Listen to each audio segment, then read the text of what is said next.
Hello my dear बच्चों, कैसे हो बच्चों। आज की क्लास में हम सॉल्व करेंगे प्रश्नावली 2.1 के क्वेश्चन। हमारा जो चैप्टर है उसका नाम है एक चर वाले रैखिक समीकरण। पिछली कक्षा में हमने बच्चों एक चर वाले रैखिक समीकरण के बारे में जानकारी प्राप्त की थी और कुछ एग्जाम्पल को हमने सॉल्व किया था। आज हम प्रश्नावली 2.1 के सभी क्वेश्चन सॉल्व करेंगे। तो चलो एक एक करके हम प्रश्नावली 2.1 के क्वेश्चन को सॉल्व करते हैं। हमारा जो पहला क्वेश्चन है वो है पहला क्वेश्चन 3x बराबर 2x प्लस 18। इस क्वेश्चन को या इस समीकरण को हम कैसे सोल्व करेंगे बच्चों? इस समीकरण को सोल्व करने के लिए हम जो चर वाली संख्या है उनको एक साथ लेंगे और अचर वाली जो संख्या है उनको हम एक साथ लेंगे। बच्चों ध्यान रखो, किसी भी संख्या को जब आप पक्षांतरण करते हैं संख्याओं का तो उनका जो चिन्ह होता है वो चेंज हो जाता है। अब इसको हम सोल्व करते हैं बच्चों। तो हम क्या करेंगे, जो चर संख्याएं हैं उन संख्याओं को हम एक साथ रखेंगे। 3x यहां उतार लेंगे हम 3x। अब देखेंगे दूसरी चर संख्या कौन सी है, 2x। तो 2x ये है बराबर के यहां राइट हैंड साइड की तरफ, इसको हम 3x के पास में लेकर आएंगे तो ये हो जाएगी हमारी -2x बराबर ये 18। ये 2x धनात्मक संख्या है, यहां पर आकर इसका चिन्ह चेंज हो जाएगा और ये संख्या ऋणात्मक हो जाएगी। अब x बराबर ये 18 हमारा आंसर आ गया है। अब बच्चों ये x बराबर 18 जो हमारा आंसर आया है, ये आंसर हमारा गलत है या सही है, इसका पता हम कैसे लगाएंगे? बच्चों इसका पता लगाने के लिए, इसका सत्यापन करने के लिए, ये जो x बराबर 18 आया है यानी x का मान है 18, इस x के मान को हम समीकरण के अंदर रख देंगे। 3 गुणा ये 18 बराबर 2 गुणा ये 18 प्लस ये 18। यहां पर x है तो हमने x के मान को यहां पर रख दिया है 18, यहां पर x है, यहां पर हमने x के मान को रख दिया है जो कि है 18। अब आप इनको गुणा कर लो, 18 को 3 को गुणा करेंगे तो ये आ जाएगा 54 बराबर 18 को 2 से गुणा करेंगे तो 56 प्लस ये 18, ये 54 बराबर ये 54। ये हमारा हो गया लेफ्ट हैंड साइड और ये है हमारी right hand side. Left hand side और राइट हैंड साइड हमारी बराबर आ गई है। इसका मतलब ये हुआ जो हमारा आंसर है वो हमारा करेक्ट आंसर है। ठीक है, अगला देखते हैं क्वेश्चन नंबर 2। क्वेश्चन नंबर 2 हमको दिया है 5t माइनस 3 बराबर 3t माइनस 5। इस क्वेश्चन को हम कैसे सोल्व करेंगे? बच्चों याद रखो, चर संख्याओं को एक साथ रखा जाता है और अचर संख्या को एक साथ रखा जाता है। तो हम यहां लिखेंगे 5t, ये हमारी चर संख्या है और कौन सी चर संख्या है 3t। इसको हम ले लेंगे यहां पर माइनस ये 3t, क्योंकि बराबर के राइट हैंड साइड की तरफ है। 3t को हम पक्षांतरण करेंगे तो इसका जो चिन्ह वो चेंज हो जाएगा, बराबर -5। इस 3 को हम पक्षांतरण करके और 5 की तरफ ले जाएंगे तो ये हो जाएगा +3। ये हो जाएगा हमारा 2t बराबर -2 और t बराबर -2/2 कट जाएंगे बराबर -1, यानी t बराबर -1। ये हमारा आंसर आ गया। इसका सत्यापन कैसे करेंगे? सत्यापन करने के लिए t बराबर जो -1 है, यानी t का मान कितना है -1, इस t के मान को हम समीकरण के अंदर रख देंगे। 5 कोष्टक 1 -3 बराबर 3 कोष्टक -1 और माइनस ये 5। इसको सोल्व कर लो, ये हो जाएगा आपका -5 -3 बराबर -3 -5 -8 बराबर -8। ये हमारी लेफ्ट हैंड साइड है और ये हमारी राइट हैंड साइड है। ये दोनों की दोनों क्या हो गई है, बराबर हो गई है। -8 बराबर -8। इसका मतलब ये हुआ हमारा जो आंसर है t बराबर -1, ये हमारा बिल्कुल राइट आंसर है। ओके बच्चों, चलो अगला क्वेश्चन हम देखते हैं, क्वेश्चन नंबर 3। हमारा अगला क्वेश्चन नंबर 3, हमारा अगला क्वेश्चन है 3। 5x प्लस 9 बराबर 5 प्लस 3x। इसको कैसे सोल्व करेंगे? चर संख्याओं को एक साथ रखेंगे और अचर संख्याओं को हम एक साथ रखेंगे। तो यहां पर है हमारा ये 5x और चर संख्या कौन सी है, यहां पर देखो ये 3x। इसको हम पक्षांतरण करेंगे तो ये हो जाएगी हमारी -3x बराबर ये 5। अब 5 की तरफ ये 9 है, इसको हम पक्षांतरण करके 5 की तरफ ले जाएंगे तो ये हो जाएगा हमारा -9। 2x बराबर -4 और x बराबर -4/2। इसको काट दो बराबर -2, x बराबर -2। ये हमारा आंसर आ गया है। अगला लेते हैं क्वेश्चन नंबर 4। हमारा जो क्वेश्चन नंबर 4 है वो हमको क्या दिया है, 4z प्लस 3 बराबर 6 प्लस 2z। इसको सोल्व करना है तो यहां लिखेंगे पहले 4z, ये आ जाएगा 4z और z कहां पर है, यहां पर देखो ये 2z, इसको पक्षांतरण करेंगे तो ये हो जाएगा माइनस ये 2z बराबर 6, 3 को पक्षांतरण करके 6 की तरफ ले जाएंगे तो ये हो जाएगा हमारा -3। 4z में से 2z को घटा देंगे तो ये हो जाएगा हमारा 2z बराबर ये 3 और z बराबर हो जाएगा 3/2, ये हमारा आंसर है। अगला हमारा जो क्वेश्चन है क्वेश्चन नंबर 5। क्वेश्चन नंबर 5 हमारा क्या है, क्वेश्चन नंबर 5 है हमारा 2x - 1 बराबर 14 - x। यहां पे लिखेंगे 2x, इस x को पक्षांतरण करेंगे और 2x की तरफ लाएंगे तो ये हो जाएगा हमारा प्लस x बराबर 14, इस a को पक्षांतरण करके 14 की तरफ ले जाएंगे तो ये हो जाएगा +1, ये हो जाएगा हमारा 3x बराबर 15 और x बराबर 15/3, इसको काट दो बराबर 5, तो x बराबर 5, ये हमारा क्वेश्चन नंबर 5 का आंसर है। अगला जो क्वेश्चन है वो है हमारा क्वेश्चन नंबर 6। क्वेश्चन नंबर 6 हमारा क्या है, 8x प्लस 4 बराबर 3x - 1 प्लस 7। बच्चों इस क्वेश्चन को हम कैसे सोल्व करेंगे, इस समीकरण को सोल्व करने के लिए हम क्या करेंगे, सबसे पहले ये जो कोष्टक वाली संख्या है इसको खोलेंगे, इसको बाहर लेकर आएंगे। हम कैसे लेकर आएंगे, ये देखो 8x प्लस 4 बराबर 3 को x से गुणा करेंगे तो हो जाएगी 3x, 3 को -1 से गुणा करेंगे तो हो जाएगा -3 प्लस ये 7। अब चर संख्याओं को एक साइड में लेंगे और अचर संख्याओं को एक साथ लेंगे तो कैसे लेंगे, 8x और ये 3x, जब ये पक्षांतरण होगी तो क्या हो जाएगी, ये -3x बराबर, अब यहां पर देखो 7 प्लस क्या है और ये 3 माइनस का है, तो 7 में से 3 को घटा देंगे, पीछे बच गया 4।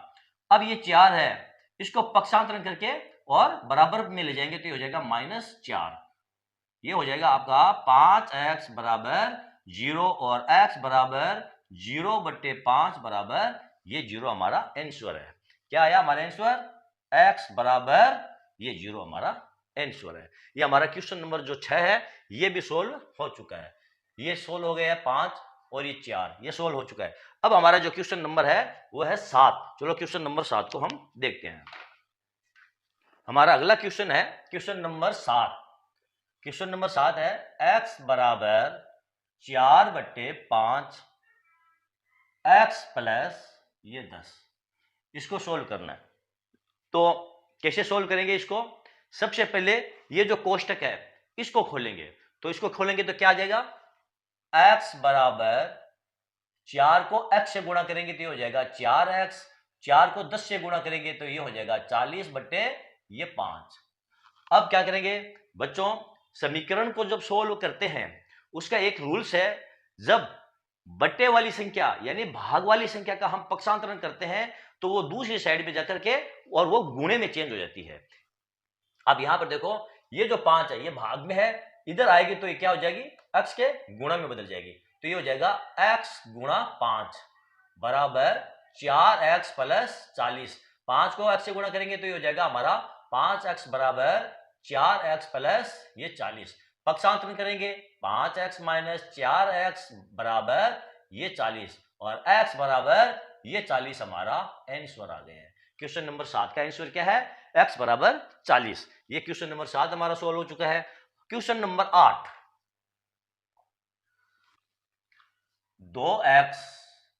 2x बटे 3 प्लस 1 बराबर 7x बटे 15 प्लस 3। इस समीकरण को हम कैसे सोल्व करेंगे, जब इस प्रकार समीकरण दिया जाता है बच्चों तो सबसे पहले आप क्या करो, लेफ्ट हैंड साइड और राइट हैंड साइड दोनों को आप सरल समीकरण में बदल लो। अब इस समीकरण को हम बदलेंगे, ये देखो ये बराबर के इस साइड वाला यानी ये दायां पक्ष और ये बायां पक्ष और ये हमारा दायां पक्ष। अब बायां पक्ष में क्या है 1, तो इसको आप 1/1 लिख सकते हो, इसको भी आप 3/1 लिख सकते हो। किसी भी संख्या के बट्टे में यदि आप 1 लगाते हो तो उस संख्या के मान में कोई फर्क नहीं पड़ने वाला है, कोई परिवर्तन नहीं होने वाला है। अब इसका लघुत्तम लेंगे तो कितना जाएगा आपका 3। 3 का भाग 1 में 3, यह जाएगा आपका 2x प्लस ये 3 बराबर इसका आप लघुत्तम ले लो, यह आ जाएगा आपका 15 और 15 का भाग 1 में ये 7x प्लस ये हो जाएगा आपका 45।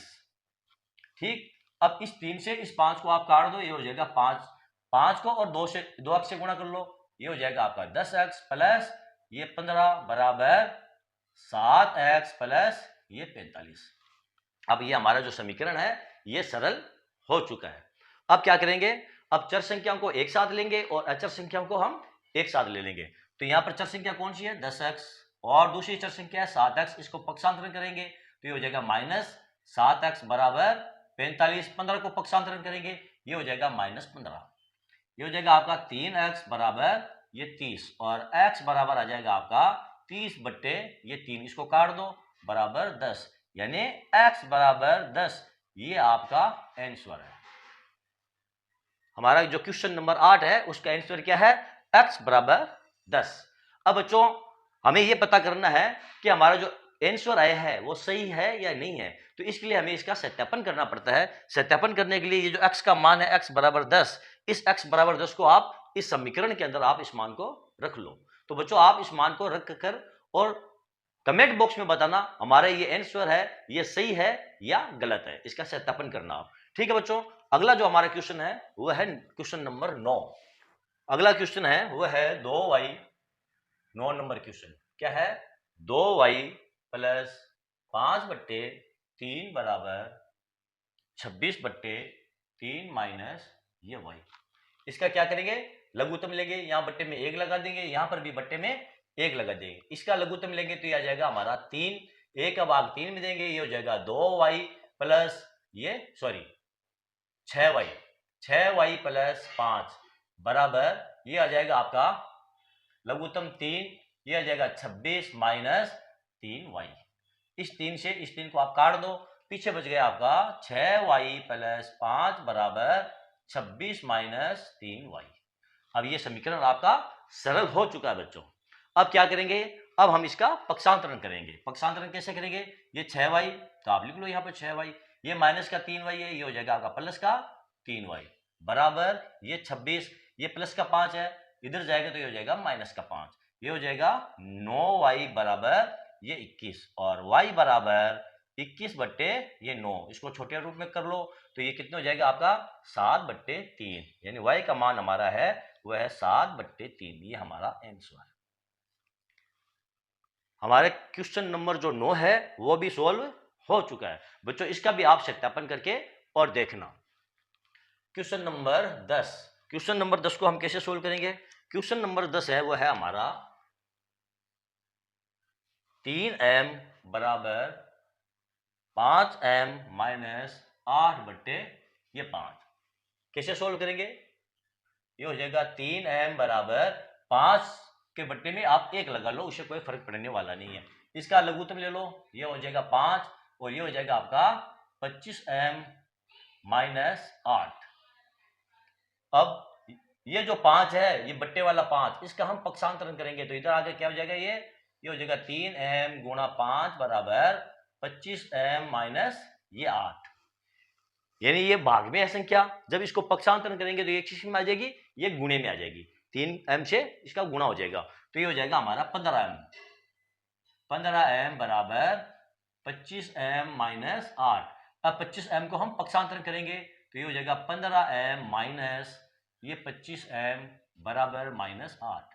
अब 25 है वो बड़ी संख्या है, 15 है वो छोटी संख्या है। हमेशा बड़ी संख्या से छोटी संख्या को घटाया जाता है और बड़ी संख्या का जो चिन्ह है वो लगा दिया जाता है। तो यहाँ पर हमारा आ जाएगा -10m बराबर -8 और m बराबर हो जाएगा -8/-10। इस माइनस में ये माइनस कट जाएगा और इसको आप छोटे रूप में बदल लो, ये हो जाएगा आपका 4/5।